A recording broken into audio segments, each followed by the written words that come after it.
सो हे madly गिलगानीज, कैसे हैं आप सब। कल है हमारा एग्ज़ाम लॉ एंड मीडिया का एंड ये वन शॉट रिवीजन जैसे मैंने आपसे प्रॉमिस किया था। तो फिर अब मैं बना रही हूँ। 8 बज गए हैं एंड मतलब मैं किसी कंट्रोवर्सी में थोड़ा बिजी हो गई थी। जो मैंने एक आज रील बनाई थी तो फिर उसकी वजह से मैं थोड़ा मेरा माइंड डिस्टर्ब हो गया था and the girl was my junior and उसके साथ चलो कोई बात नहीं, छोड़ो इस बात को हटाओ। अभी मैं रिविजन कराती हूँ। इसमें मैंने 4 यूनिट लिए, 1, 2, 3, 4 एंड 5th यूनिट मैं पढ़ा नहीं पाऊँगी क्योंकि मैंने अभी इसे खुद नहीं पढ़ा है। तो फिर आप press council of India and press commission, तो फिर आप इसका जीपीटी करके पढ़ लेना, चैट जीपीटी से पढ़ लेना। Okay, so let's begin with unit 1। तो यूनिट 1 में है ब्रॉडकास्टिंग सेक्टर। तो ब्रॉडकास्टिंग सेक्टर का मतलब हम समझेंगे कि ब्रॉडकास्टिंग सेक्टर वो इंडस्ट्री है जो कि इन्वॉल्व करती है audio and video content. Audio and video content transmit करता है। ऑडियो और वीडियो कंटेंट ट्रांसमिट होती है एक वाइड ऑडियंस में। ये जो ब्रॉडकास्टिंग सेक्टर है वो इवॉल्व हुआ है over the years and initially broadcasting sector में कहाँ तक लिमिटेड था, रेडियो एंड फिर रेडियो तक लिमिटेड था और इसे ट्रांसमिट कैसे किया जाता था, एयरवेव से। यानी कि मतलब रेडियो पहले घर घर में रेडियोज रहते थे एंड रेडियो सिस्टम आपने पढ़ा ही मतलब सुना ही हुआ है कैसे पुराने ज़माने में होता था। तो फिर ब्रॉडकास्ट एक एलिमेंट है कम्युनिकेशन का एंड कम्युनिकेशन के 5 एलिमेंट्स होते हैं। तो 5 कौन-कौन से एलिमेंट्स होते हैं हमारे कम्युनिकेशन के। तो फिर वो होता है एक सेंडर जो कि मतलब मैसेज को भेजता है। सेकंड होता है मैसेज क्या हम भेज रहे हैं, चैनल मतलब किस किस मीडियम के थ्रू हम भेज रहे हैं। तो फिर third is the medium of mass communication. तो फिर वो उसका थर्ड एलिमेंट है एंड फोर्थ है ऑडियंस की, हमारी ऑडियंस क्या देख रही है। और उनका फिफ्थ है फीडबैक की, क्या उनको फीडबैक है, वो उन्होंने जो मैसेज हमने सेंडर ने भेजा है तो फिर वो उसको पढ़ने सुनने के बाद उसका उनका क्या फीडबैक है। मास कम्युनिकेशन के अ, 2 टाइप्स होते हैं, 2 मेन फैक्टर्स है, that is print media and broadcast media. And broadcast में कौन-कौन से विजुअल यानी कि क्या कहते हैं टेलीविज़न एंड ये सब सोशल मीडिया वगैरह एंड ऑडियो में रेडियो वेव्स वगैरह। तो फिर हम इसकी बात करेंगे। ठीक है, ब्रॉडकास्टिंग पॉलिसी क्या है। तो फिर आर्टिकल नंबर 246 हमारे इंडियन कॉन्स्टिट्यूशन का ये कहता था कि पार्लियामेंट के पास एक्सक्लूसिव पावर है, वो लॉज बना सकता है इन रिस्पेक्ट जो कि जो भी मैटर्स हमारे लिस्ट 1 से लेके 6 शेड्यूल में दिए हुए हैं हमारे कॉन्स्टिट्यूशन के, तो वो उन मैटर्स में लॉज बना सकता है, उसके पास एक्सक्लूसिव पावर है। तो फिर वो एक्सक्लूसिव पावर इस हद तक की थी कि जो पार्लियामेंट है वो मीडिया पे कंट्रोल भी कर सकता था। तो फिर इस एक्सक्लूसिव मोनोपोली को कंट्रोल करने के लिए जो हमारा सुप्रीम कोर्ट है, तो फिर उन्होंने 1955 में कहते हैं सेंट्रल गवर्नमेंट को कि आप एक ऑटोनोमस ब्रॉडकास्टिंग अथॉरिटी लेके आओ जो कि लाइसेंस एंड रेगुलेट जो कि ब्रॉडकास्टिंग सेक्टर को लाइसेंस प्रोवाइड करेगी और उसे चलाएगी, मतलब रेगुलेट करेगी। तो सितंबर 1990 में प्रसार भारती एक्ट आता है, मतलब कि broadcasting corporation of India the ये स्टेब्लिश होता है जो कि ऑटोनोमस बॉडी थी। और इसमें ये प्रसार भारती मतलब क्या लेके आता है, प्रसार भारती एक्ट को लेके आता है।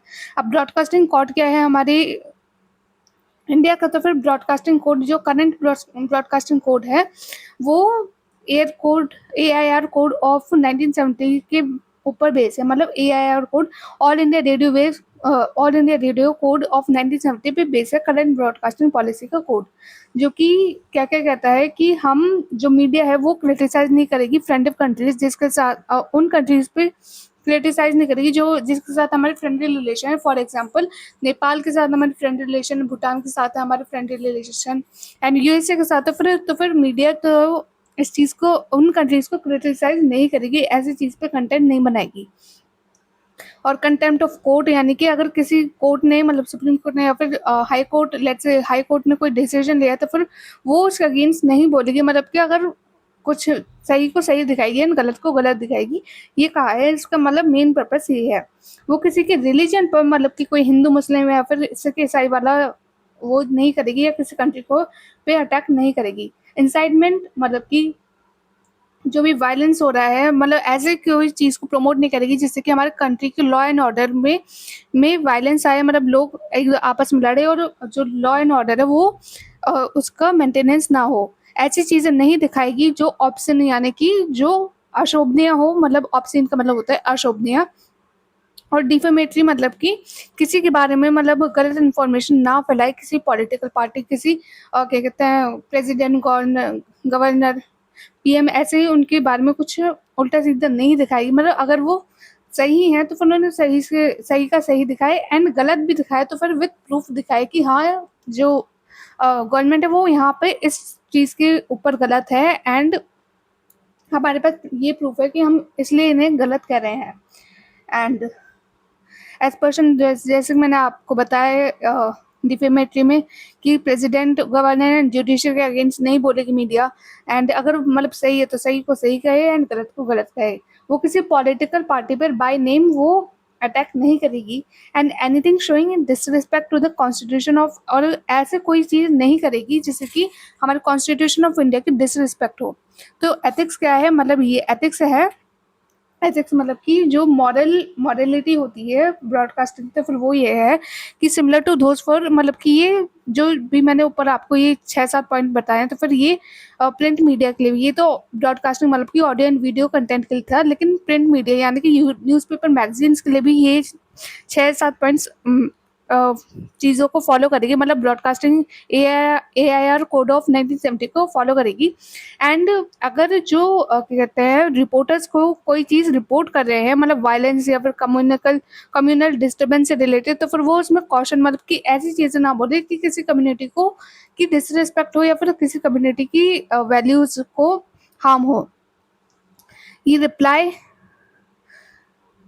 रिस्पेक्ट, अगर ये किसी को रिप्लाई कर रही है तो फिर ये रिस्पेक्टफुली एंड कॉन्फिडेंटली रिप्लाई करे, क्या कहते हैं मीडिया, एंड एस्ट्यू ऑब्ससेनिटी एंड वल्गरिटी को ना दिखाए। तो प्रसार भारती एक्ट क्या कहता है? प्रसार भारती एक्ट हमारे इंडिया का पब्लिक सर्विस प्रोवाइड ब्रॉडकास्टर है हमारे कंट्री का, कंसिस्टिंग ऑफ ऑल इंडिया। इसमें क्या क्या आता है? All India radio and Doordarshan आता है। और ये जो एक्ट है एग्जिस्टेंस में कब आता है? 23 नवंबर 1997 में ये एग्जिस्टेंस में आता है। एंड इसका क्या मैंडेट करता है? Mandate to organize and conduct public broadcasting services. ये मैंडेट करता है कि हमें जो भी पब्लिक ब्रॉडकास्टिंग सर्विसेज है, यानी कि इन्फॉर्म करना, लोगों को एजुकेट करना या एंटरटेन करना, तो ये इसका काम करेगी, ये इसे ऑर्गेनाइज करेगी और कंडक्ट करेगी, और ये इंश्योर करेगी कि एक बैलेंस डेवलपमेंट हो रहा है हमारी ब्रॉडकास्टिंग, मतलब रेडियो भी हमारा बैलेंस है एंड टेलीविजन भी बैलेंस है। तो मेजर ऑब्जेक्टिव हमारे प्रसार भारती एक्ट के क्या है? तो फिर अब हम वो पढ़ते हैं। तो functions and power of Prasar Bharati act, तो अब हम पहले वो देखेंगे। तो इसकी प्राइमरी ड्यूटी क्या है? कि ऑर्गेनाइज करे एंड कंडक्ट करे broadcasting services in India, and inform करे, एजुकेट करे, एंटरटेन करे पब्लिक को, और एक balance development broadcasting radio and television का रहे। टू स्टैब्लिश अ लाइब्रेरी, और मतलब कि एक लाइब्रेरी रेडियो, टेलीविजन और अदर मटेरियल्स की, जो भी मतलब हम न्यूज़ वगैरह हम पढ़ रहे हैं, देख रहे हैं, तो फिर वो चीज़ें सब एक, मतलब हम कहते हैं ना कि आज का न्यूज़पेपर हमने पढ़ लिया तो फिर वो हमारे रद्द ही हो गए, तो फिर वो मीडिया के लिए ऐसी चीज़ नहीं होती है। वो सारी चीज़ों को, एक-एक कंटेंट को वो सँभाल के रखते हैं। जैसे कि अगर हम लेट्स से आज कोई कंट्रोवर्सी हो रही है, मतलब आज कोई गवर्नमेंट अच्छा कर रही है एंड कल के दिन वो ना करे, तो फिर वो अच्छी वाली चीज़ों को दिखाए और उस चीज़ में वो सही और गलत को ऐसा करके वो डिफरेंस कर सके। ठीक है? आप समझ रहे होंगे I hope. And corporation power to determine and levy fee and other services changes foreign respect at of the advertisement and such programs as may be specified by। तो फिर कॉर्पोरेशन का मतलब कि पावर है कि वो डिटरमाइन करे, और कुछ कॉर्पोरेशन मतलब कि हमारी गवर्नमेंट के पास पावर है कि वो अगर ऐसे कोई, मतलब जैसे मैंने आपको बताया कंटेम्प्ट ऑफ कोर्ट या फिर डिसरिस्पेक्ट ऑफ प्रेसिडेंट, तो फिर वो उस पर फाइन लगाए, मतलब फीस लगाए, एंड अदर सर्विसेज चार्जेस उस पर करे, एंड ऐसे एडवर्टीजमेंट को भी वो और प्रोग्राम्स को भी वो रेगुलेट करे। तो ऑब्जेक्टिव क्या है प्रसार भारती एक्ट के? ये अपहोल्ड करे, मतलब कि हमारी यूनिटी, हमारी इंटीग्रेशन हमारी कंट्री में मेंटेन रहे, ये वैल्यू करे हमारी कॉन्स्टिट्यूशन, जो भी हमारे प्रोविजन है कॉन्स्टिट्यूशन के, उन सब की वैल्यू करे, एंड सेफ गार्ड करे सिटीजन की, मतलब कि उनकी जो इन्फॉर्मेशन है, राइट टू इन्फॉर्मेशन, तो फिर वो भी उसका सेफ गार्ड रहे, एंड ट्रूथफुली और ऑब्जेक्टिवली सबको सारी चीज़ें पता चले पब्लिक इंटरेस्ट के बारे में, नेशनल एंड इंटरनेशनल चीज़ों के बारे में, paying special attention to the field of, और स्पेशल अटेंशन हमें मतलब जो मीडिया है उसे कहाँ पे स्पेशल अटेंशन प्रोवाइड करनी है, एजुकेशन में, spread of literacy, agriculture, rural development, environment, health and science and technology, family welfare, इन सब चीज़ों के बारे में ये बात करें। अप्रोप्रिएट प्रोग्राम देंगे हमारे यूथ के लिए, और ये सेफगार्ड करे right working classes, advance their welfare, rural and weaker sections and religion background और रिमोट एरियाज। तो फिर ये इस पे ये इन सब के राइट्स, जो वर्किंग क्लास के राइट्स हैं, एडवांस इन सब के राइट्स को सेफगार्ड करे, और उनके जो वेलफेयर की बात करें, रूरल एंड वीकर सेक्शन के वेलफेयर की बात करें, रिलीजियस बैकवर्डनेस और रिमोट एरियाज की बात करिए, minorities and tribal communities like हमारी जो मणिपुर है, एंड मतलब जो नॉर्थ ईस्ट की कंट्रीज़ है, वो सॉरी नॉर्थ ईस्ट की कंट्रीज़ नहीं, नॉर्थ ईस्ट के जो स्टेट्स हैं, इन सब की ये मतलब नॉर्थ इंडिया से मतलब थोड़ा हट के हैं, एंड तो फिर इन सबकी जो भी प्रॉब्लम्स है, तो फिर वो सबको इनके पास पावर है कि वो सब दिखाए। अब हम बात करते हैं cinematograph act 1952, one of the most important question हमारे इसमें से आता है।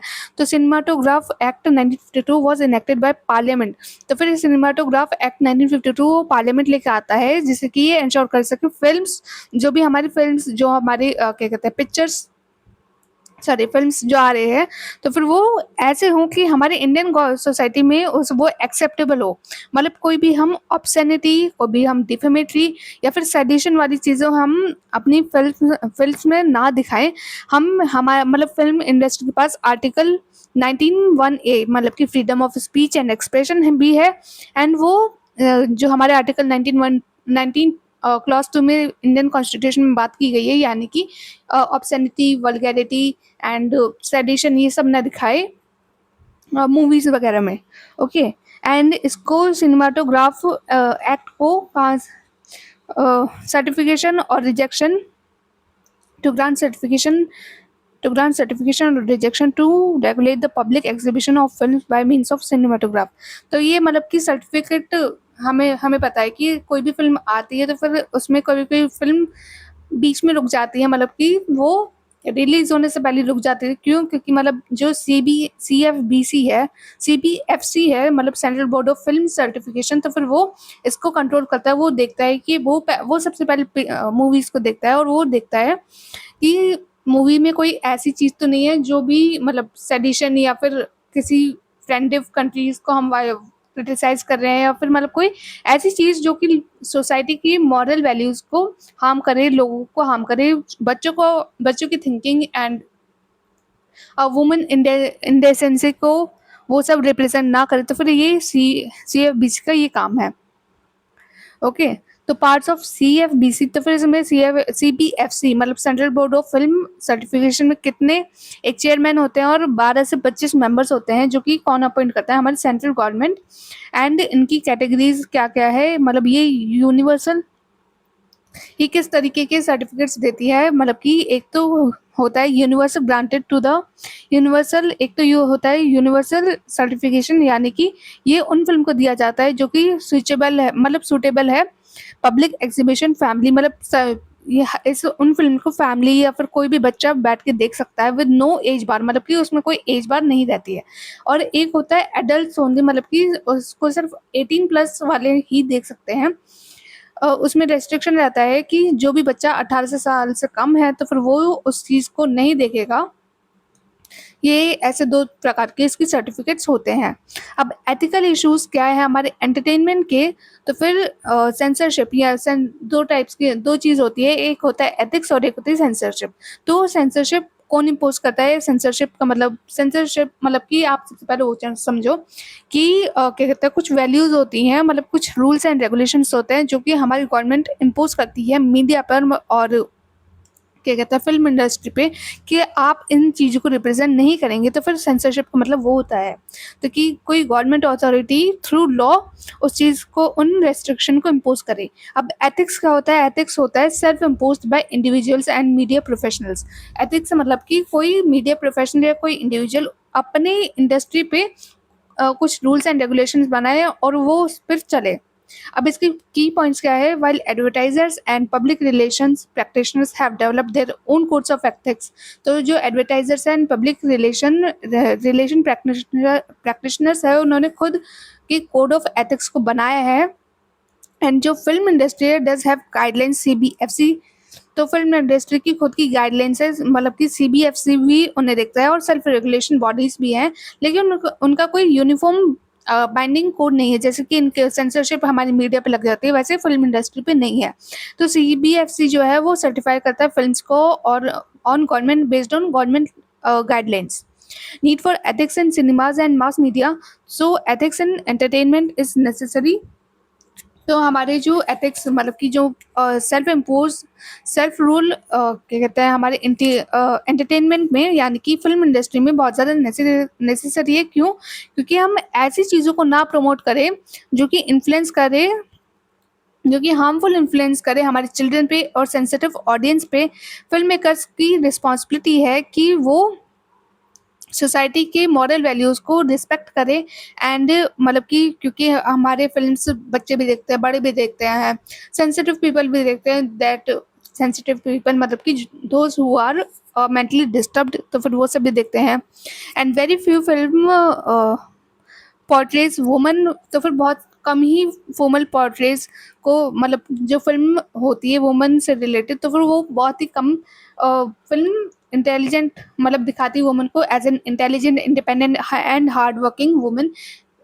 हमें जैसे कि पता है कि वो जो फिल्म इंडस्ट्री वो ज़्यादातर क्या दिखाती है कि वुमन जो है वो मेल डोमिनेटिंग सोसाइटी है, वुमन बस घर में खाना बनाती रहती है, वो कभी इंडिपेंडेंट नहीं होती। लेकिन कुछ कुछ मूवीज़ है जैसे कि मर्दानी कह लो, एंड एक क्या कहते हैं 10वीं है जो हमारी उनकी है, 10वीं मूवी है एक, और ऐसे ऐसे करके मूवीज़ है एक क्या कहते हैं, एक और मूवी थी वो एयरफोर्स वाली। तो फिर ऐसे ऐसी अच्छी अच्छी मूवी है, तो फिर बहुत कम ही वुमेन को intelligent, independent and hard working दिखाया जाता है। और जो minority communities are really shown in a positive light. तो फिर माइनॉरिटी कम्युनिटी को बहुत कम ही दिखाया जाता है कि वो पॉजिटिव लाइट में है।